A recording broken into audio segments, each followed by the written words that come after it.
Assalamualaikum warahmatullahi wabarakatuh. Perkenalkan, nama saya Hagia Busman Hadi. Saya dari jurusan Komunikasi Penyiaran Islam YIN Syekh Nurdati Cirebon.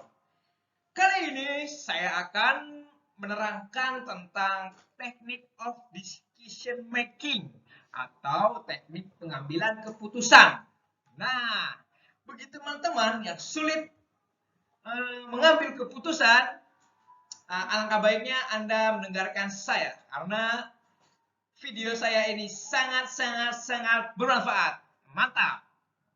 Oke. Dan next. Nah, bagi Anda semua yang bingung, apa sih pengambilan keputusan itu? Baik, saya akan menjelaskannya. Pengertian pengambilan keputusan adalah pengambilan keputusan merupakan suatu hasil atau sebuah keluaran dari sebuah proses mental atau kognitif yang membawa pada pemilihan sebuah jalur tindakan di antara beberapa alternatif yang tersedia. Boom. Kemudian, pengertian menurut para ahli. Nah, ini menurut para ahli ya, bukan menurut saya.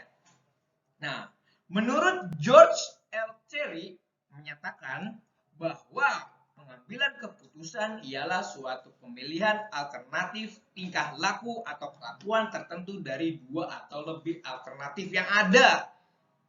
Nah, begitu coy. Jadi, kalau Anda masih bingung, jadi ada dua masalah nih.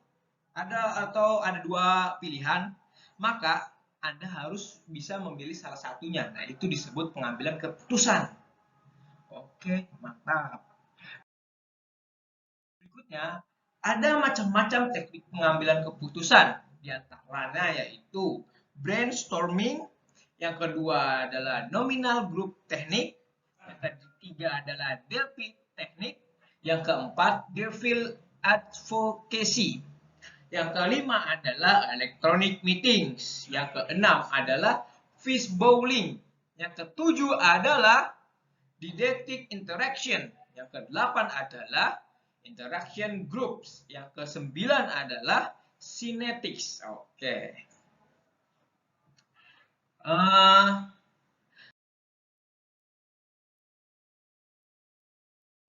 Tapi mungkin saat ini saya tidak akan menjelaskan ke semua, mungkin di next video saya akan menjelaskan semuanya secara detail. Namun saat ini Anda tidak usah sedih, saya akan menjelaskan teknik pengambilan keputusan yang namanya fishbowling.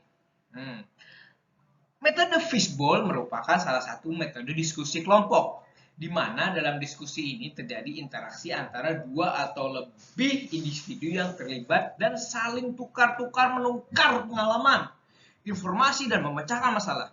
Semua mahasiswa atau siswa harus terlibat aktif dan tidak boleh jadi pendengar saja. Tuh. Ini kata saya sangat efektif karena di kelas mungkin Anda semua melihat ada orang yang pasif.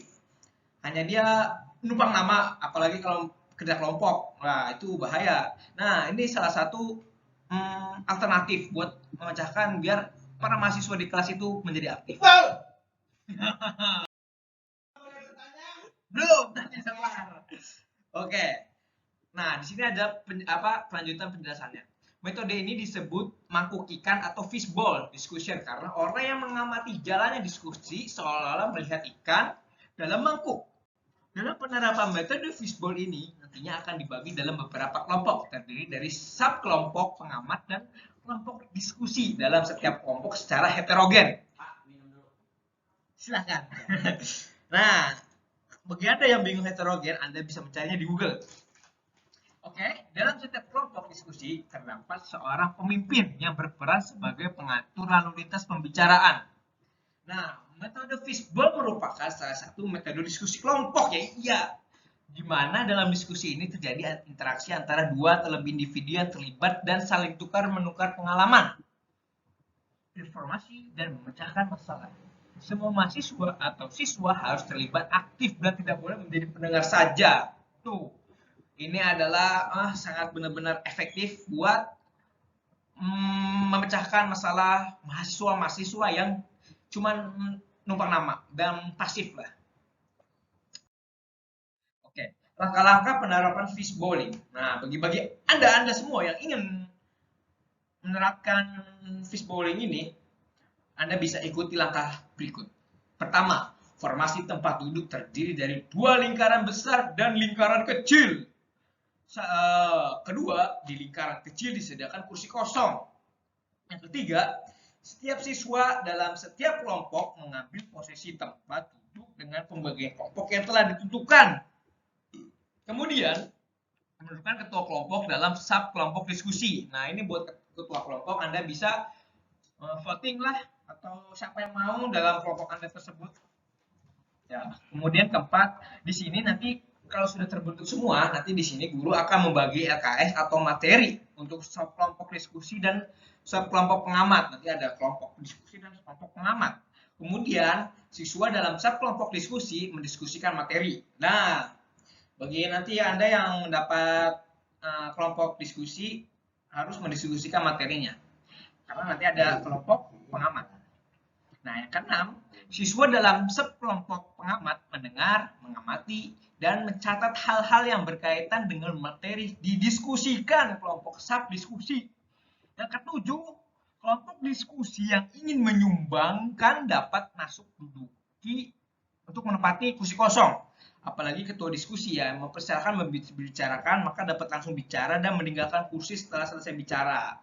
Nah, oke, next. Nah, baik, ini ada video apa sih namanya, contoh fishbowling yang ada di Amerika yang saya ambil dari YouTube biar Anda semua bisa lebih paham. Baik, mari kita dengarkan atau kita lihat videonya berikut ini. Oke.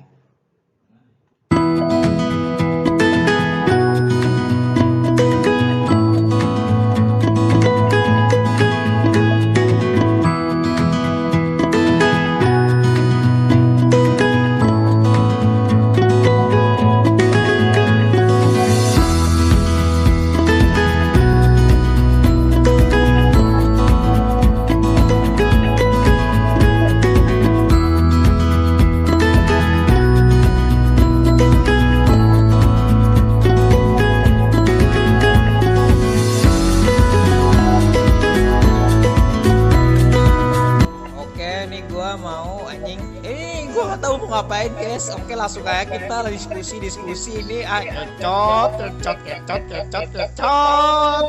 Kita gas aja nih. Oke, sekarang gue nggak tahu mau ngapain lagi. Anjing, gue ditanya mulu. Nah, gue juga nggak tahu mau ngapain ini. Asli gue bingung. Nah, anjing, gue lagi main, mau diganggu lagi. Udah nih, gue jelasin anjir. Cepet banget video. Nah, gue ini asli gue bingung. Gue bingung semua. Temen gue tadi ngomong apa anjing. Nah nih, aduh, gue ditanya mulu nih. Jadi gue mau nyelesain masalah. Tahu nih nyelesain masalah apa? Fishball, oke.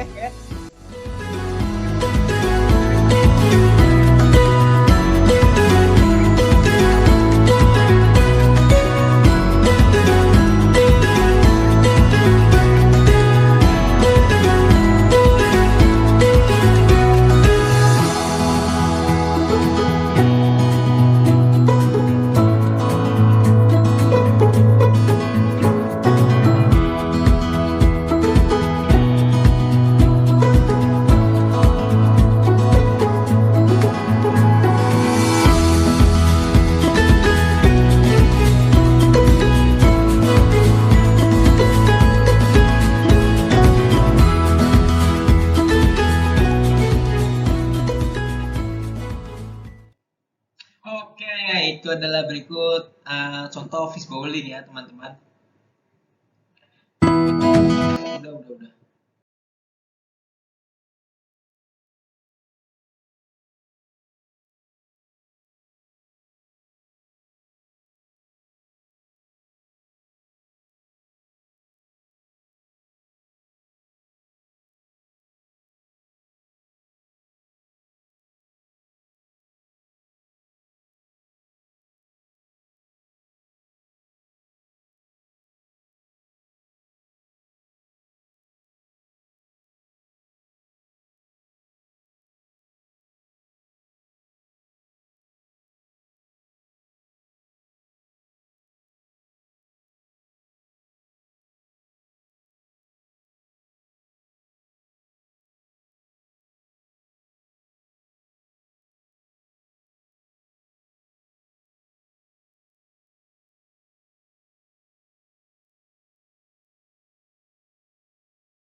Nah, ini ada efek positif dan negatif dari fish bowling berikut.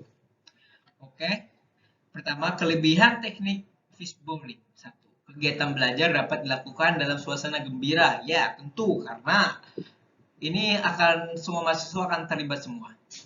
Dan pengajuan pendapat dikemukakan secara terbuka, betul. Yang kedua, pernyataan-pernyataan akan terarah pada bahan yang dievaluasi karena telah disiapkan terlebih dahulu. Benar, karena tadi ada dari kelompok diskusi. Nah, mereka akan menyiapkan pertanyaan-pertanyaan yang akan terarah, begitu. Ketiga, pendapat akan bervariasi dan lebih lengkap karena peserta pada kedua lingkaran dapat bertukar tempat dan saling berganti peran. Keempat, isi pembicaraan dicatat oleh pencatat. Kelima, dapat dilengkapi dengan alat rekaman kelemahan teknik cawan ikan. Oke, kelemahan. Nah, berikutnya ada kelemahan teknik cawan ikan.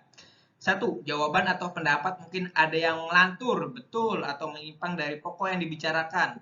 Dua, peserta yang senang berbicara dapat mendominasi pembicaraan dalam diskusi. Ya benar nih.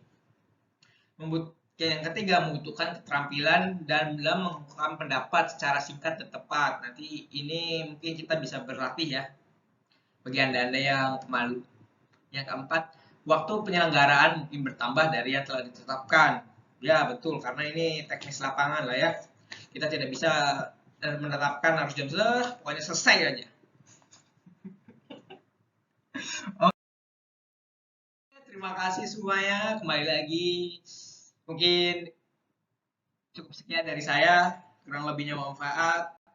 Untuk saksikan terus di Aris Channel. Oke, mantap, mantap, mantap.